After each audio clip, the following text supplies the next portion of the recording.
여러 불자님들 반갑습니다. 오늘은 두 번째 시간으로서 사찰 경내에 들어섰을 때 제일 먼저 대할 수 있는 탑에 대해 가지고 간단하게 강의를 하도록 하고 연결해서 다른 불상과 기타 탱화 같은 그런 법당 내에 주어지는 그 형상을 강의를 하도록 하겠습니다. 마당에 주어졌을 때 이 탑이 보통 하나나 두 개가 서 있을 수가 있는데 탑은 원래 근본적으로 3층, 5층, 7층, 9층, 11층, 13층 하는 식으로 홀수로 이루어져 있습니다. 그래서 이 탑은 중국에서는 전탑이라 그래가지고 나무로 만든 목탑이 유행을 했었고, 그 다음에 일본 같은 데서도 목탑이 있었죠. 자, 비슷한 조성물로 금강계단이라 가지고 탑 형태로 만들었던 것이 아닌 법당 자체가 금강계단으로 만드는 것이 양산 통도서에 있습니다. 그 다음에 탑은 그 바른 이름이 다보탑입니다. 다보탑. 다보탑이란 것은 부처님의 불법이 바르고 진실하다고 증명을 내 보이신 다보불을 상징해서 다보불이 탑 자체에 자중하셔서 부처님의 법을 증명하고 계시는 그런 모양을 본따서 탑을 조성하게 됩니다. 그래서 부처님의 불법이 바른 진리라고 증명을 해 보이는 것은 다보불과 정강열애불도 가거불에서 정명불로 나타납니다마는 우리나라는 다보불을 이실해 가지고 탑을 세우게 됩니다. 이 탑의 형상은 원래 부처님이 열반하시고 열반한 그 사리들이 8섬 4마리 나왔다 그래가지고 각 8나라의 여러 국왕들이 모여서 그것을 8등분을 해가지고 나누었다 그럽니다. 그 나누어 가지고 가서 그 나라에 탑을 하나씩 세우기 시작한 것이 탑을 세우게 된 동기가 되었고, 반드시 탑에는 부처님의 진신사리를 모시는 것이 원칙이었습니다. 요즘은 그 경우에 따라서는 스님들의 사리들도 들어갈 수는 있겠지만은 그건 극소수입니다. 탑을 두고 탑돌이는 좌측에서부터 우측으로 3번을 도는 걸 원칙으로 하고, 그 탑에 대한 예언은 정말로 부처님 진신사리가 모셔져 있기 때문에 부처님을 바로 대하는 것 같은 그런 자세로 탑돌을 해야 되겠습니다. 그 다음에 탑돌을 했을 때 그 모양은 첫째 머리를 숙이고 땅만 볼 것, 옆 사람을 기웃거리거나 하는 것은 그런 행동을 삼가해야 된다. 두 번째, 벌레를 밟지 말 것. 세 번째, 좌우를 돌아보지 말 것. 네 번째, 땅에 침을 뱉지 말 것. 다섯 번째, 다른 사람과 말하지 말 것. 이와 같은 것이 탑돌을 하는 기본 예절이라고 생각을 하면 되겠습니다. 다음에 이제 이 법당을 들어오시게 되면 법당에는 여러 부처님이 있을 수가 있는데 불상에는 본 그 석가모니불이라든지 약사열애불이라든지 하는 열애라는 말을 올릴 수 있는 큰 부처님들을 열애상이라 그러고, 하가를 쓰고 있는 보살상, 그 다음에 신중단에 항해서 항시 모여져 있는 신장상, 그 다음에 부처님 제자를 전부 형상하는 나한상, 그 다음에 조사상 등이 있습니다. 조사상은 역대 조사 스님들의 상을 모시는 것을 말합니다. 열애상에는 이 머리 모양의 소라고동 같은 그 형상을 모시게 되는데 그걸 나발이라고 합니다. 나발 형상을 하고 계신다. 보살상은 머리에 보관을 쓰고 계시다. 왕관과 같은 관을 쓰고 있습니다. 하관을 쓰고 있다. 그래서 하관을 쓰고 있는 것은 보살상이다. 그다음 지상보살님은 예입니다. 지상보살님은 천의를 입고 있고 목걸이, 귀걸이 등 장신구를 하고 있고 손에는 육한장을 들고 계십니다. 신장상은 무장함, 즉 칼이라든지 무서운 도구들을 들고 있는 상이며 조사상은 스님 모습이다.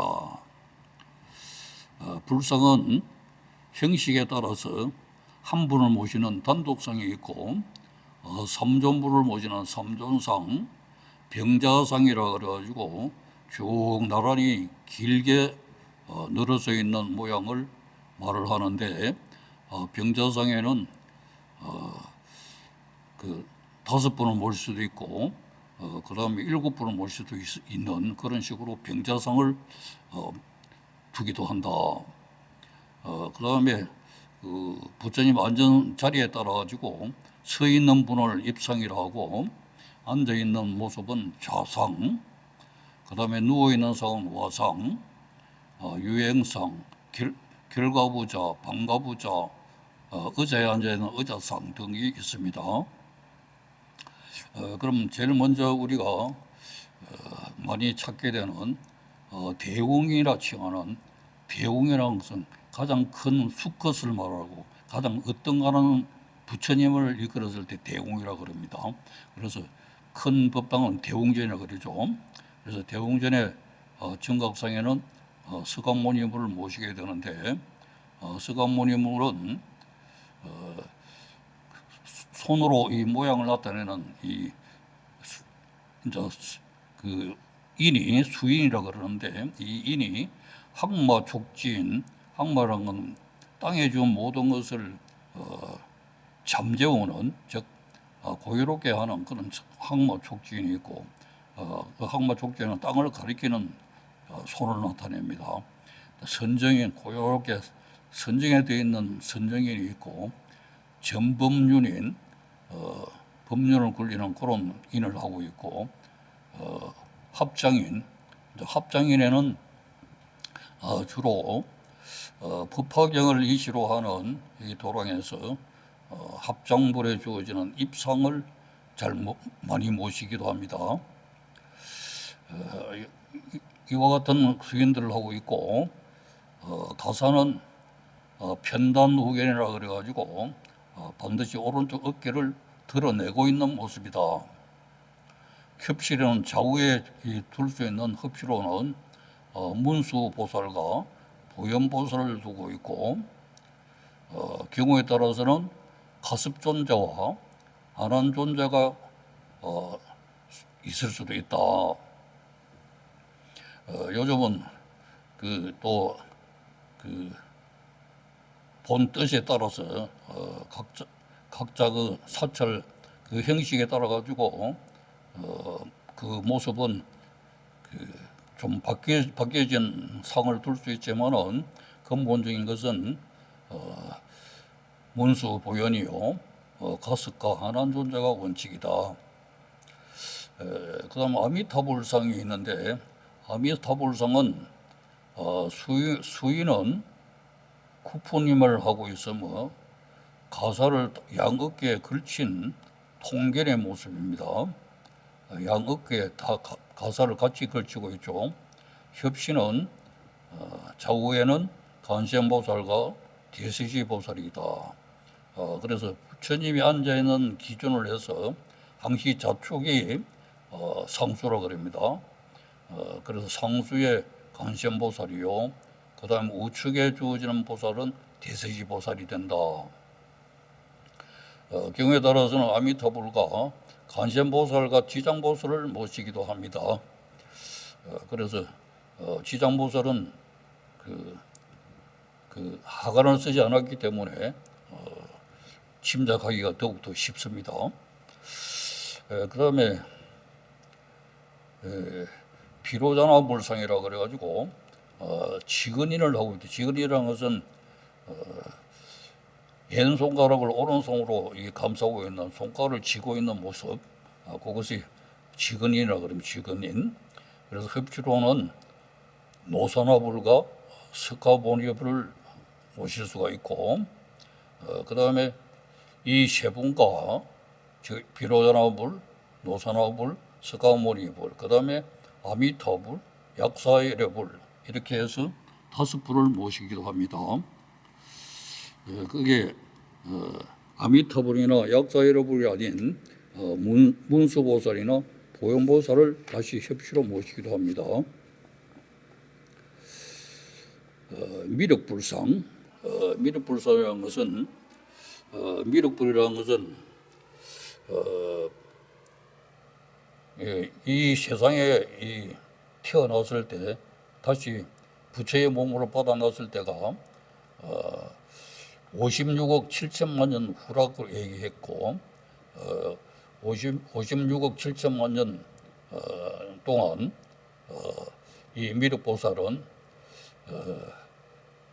현재 이 부처님과 같이 부처님이 제자인 아일다로 그 아일다 보살로서 도리천에 산매들이 있다 그러죠. 그래서 미륵불상, 미륵불은 미래에 나타날 수 있는 미륵불이라 그럽니다. 미래불이라 그래서 미래불. 대부분 정각박에 따로 모시기도 하고 탱화로 모시기도 합니다. 시무예인 또는 여원인 등의 수인을 하고 있고 머리에는 왕자와 같은 칼을 쓰고 있다. 그 왕에 해당하는 탑을 머리에 이고 있다. 이렇게 생각하면 됩니다. 그 다음에 약사열애불상. 약사열애불은 질병치료와 수명연장, 재하소멸, 의복과 음식 등을 구족하게 시켜주는 그런 부처님으로서 왼손에는 약병이나 약함, 오른손은 시무예인을 하고 있다. 협시는 일강변조 소재보살과 월강변조 식재보살이 담당을 하고 있다. 그래서 우리나라는 초창기에 아미타불 정토신앙이 유행을 하면서 동시에 약사열애불도 많이 모시게 된 동기가 되었습니다. 그래서 아미타불과 약사열애불을 가게 되면 전국 각지에 그 삼정상이라든지 거기 보게 되면 아미타불을 모실 수도 있고 약사열애불상을 거기서 모셔놓기도 하기도 그렇습니다. 간센보살상은 자비를 상징하는 보살이고 보관 중앙에 아미타불의 하연을 모시고 있다. 정말 하관 속에 아미타불 부처님 상이 있으면 무조건 간센보살 상이다. 그 다음에 연꽃이나 감로수병 등을 손에 들고 있고 그 다음에 간센보살의 모양은 얼굴을 11개를 만들어서 11면보살을 모실 수 있고 천수천안이라 그래가지고 철에 눈, 천에 손을 나타내는 천수천안불도 모실 수 있습니다. 그 다음에 그 대세지보살은 결국 손 위에 그 탑을 들고 있는 것이 대세지보살의 자비 희사를 담당하는 대세지보살의 역할이고 문수보살상 운수보살상은 지혜를 상징하는 보살로 주로 왼손에 연꽃을 들고 사자를 타고 있다. 사자는 용맹을 나타내는 그런 뜻으로 사자를 타고 있는 모습으로 형상을 만듭니다. 보현보살상 대자비의 실천액을 상징하는 보살로서 코끼리를 타거나 연하대에 올라서 있는 모습이다. 자, 그래서 문수는 지혜요, 보현은 실천이다. 이런 것을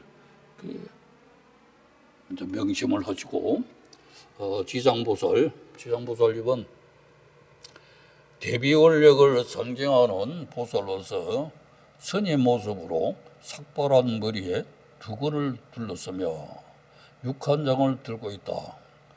육한장 꼭대기에 아미타불의 하열을 모시고 있다.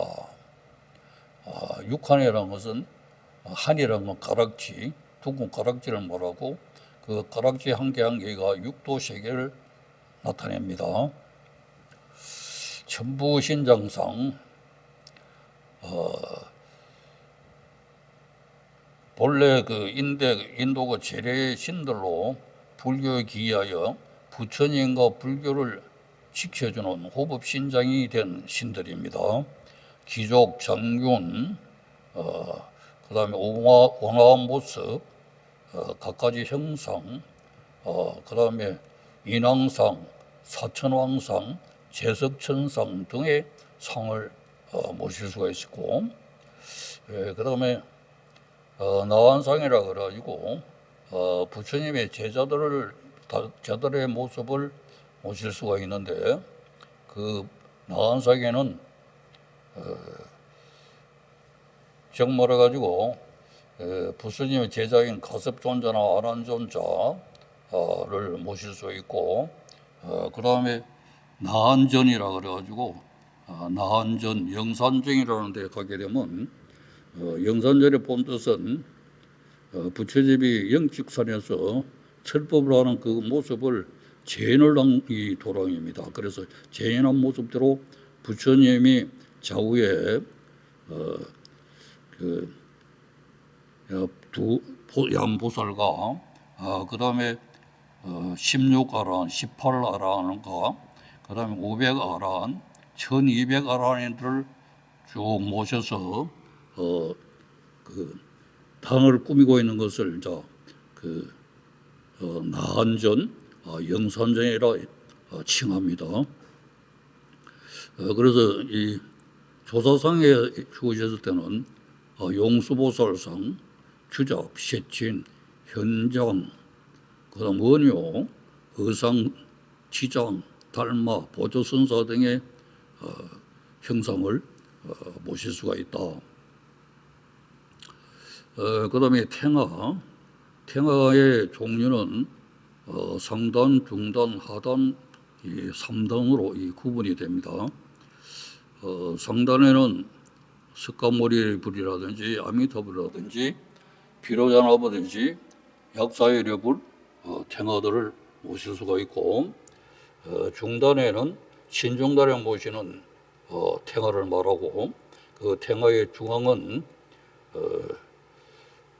동진보살이라고 그래가지고 동진보살은 석가모니의 1100하신분의 한 분이라 그럽니다. 그래서 그 동진보살이 가운데 자리를 잡고 있고, 좌우에 여러 신중들이 모여서 있는 것을 신중탱화라고 그럽니다.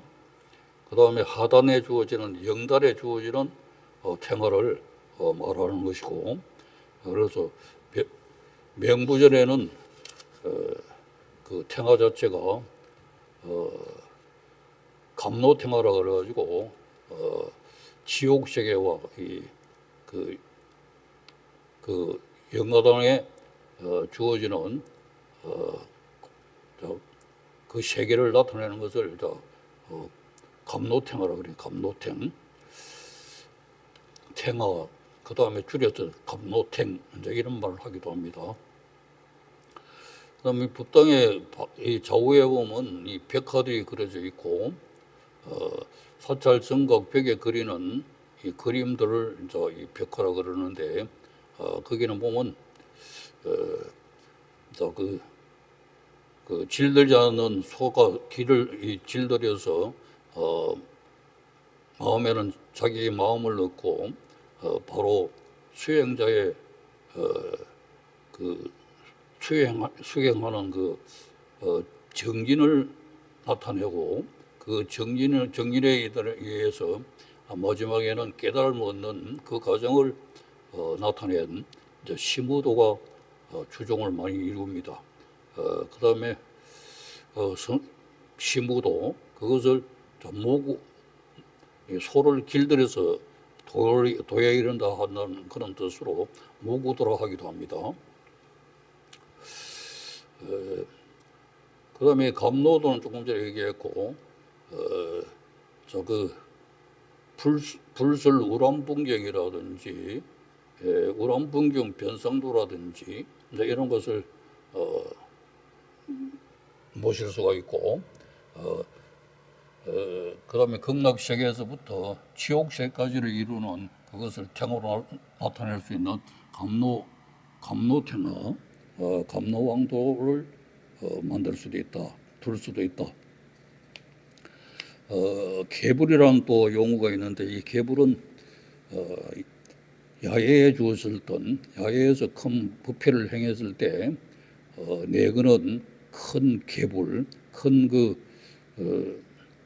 그 그림으로 된 부처님 상을 말하는데 예배용 그림, 그 다음에 야단 법석에서 의식을 행하는 이제 그런 용도로 개불을 그리게 되고 그 개불을 그려서 큰 법회를 행하게 합니다. 변상도라 그래가지고 이 변상도는 불경에 준 하안경 변상도 같은 것은 그 하안경상에 나타나는 여러 현상들을 그림으로 나타나는 상을 말하고 강경 변상도, 부파경 변상도, 지옥 변상도 등 이런 것이 변상도로 나타날 수 있습니다. 그 다음에 쭉 법당을 둘러보게 되면 법구들이 많이 보이죠.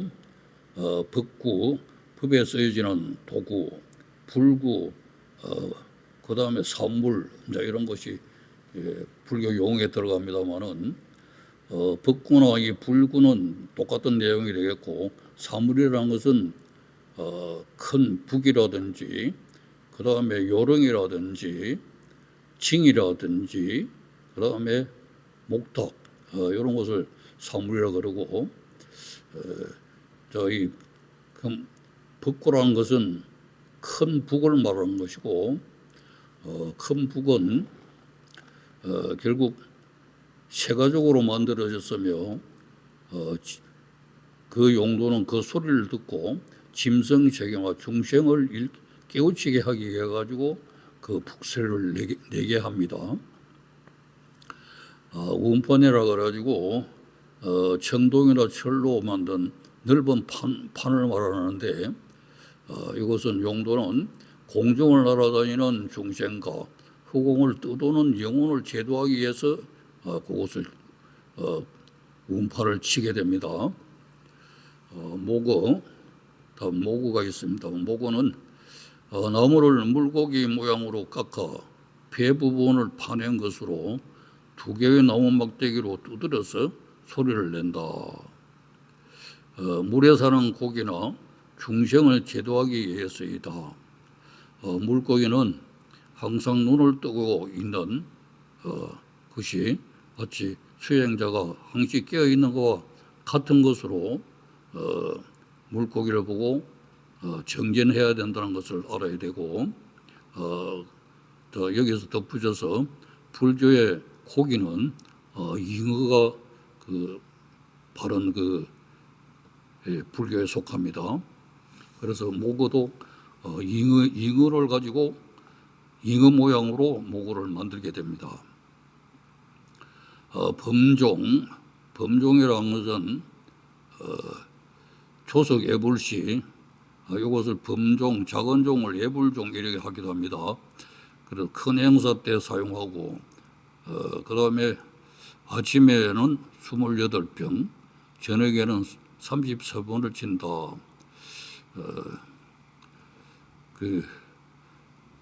이것은 범종은 천상, 지옥, 중생까지 제도를 하기 위해 그 소리를 듣고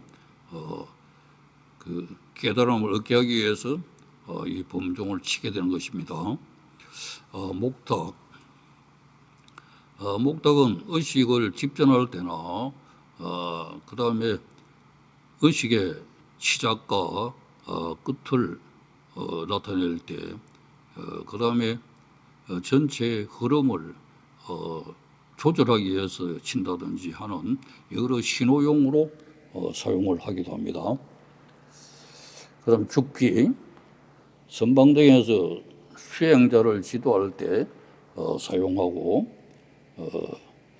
중국 선원에서 처음 사용됐지만은 통나무 뿌리나 그 다음에 요즘은 나무로도 그 죽비를 만들기도 합니다만은 보통 이 선방에서 입선, 방선 그리고 공양할 때 이것을 죽비로 가지고 신호하는 도구로 삼습니다.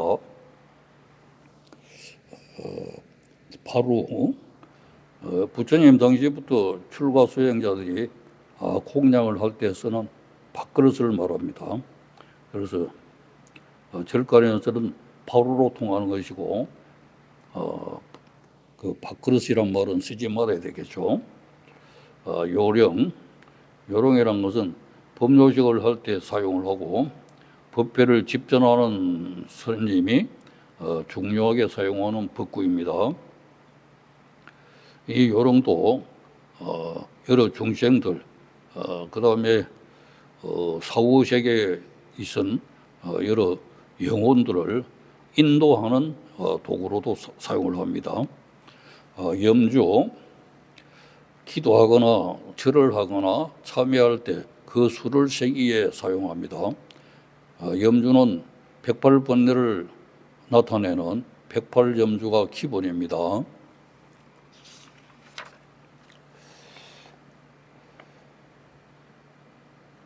자, 오늘은 또 여기까지 하고 다음 시간에 다시 이어서 불교 조용물에 대해 가지고 강의를 하도록 하겠습니다.